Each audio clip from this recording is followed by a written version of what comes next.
Hello guys, welcome to my kitchen হাউসে। সবাইকে স্বাগত জানিয়ে আজকে সন্ধেবেলা বানাচ্ছি চিকেন পকোড়া। দেখো সব কিছু রেডি করে নিয়েছি। আর দেখো এখানে একটু আদা রসুন বাটা দিয়েছি, একটুখানি বেসন, অনেকে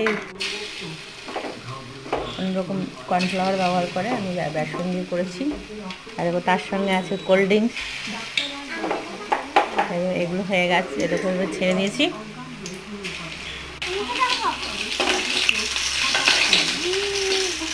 হয়ে গেছে, দেখো নিয়ে এসেছি স্যালাড, এর সঙ্গে সস, এবার কোল্ড ড্রিঙ্ক ঢালছি।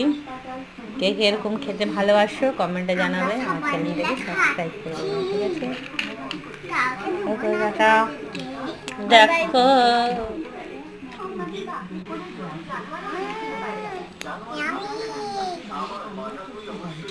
আমি আর বাবু খাচ্ছি, দেখো কি দারুণ।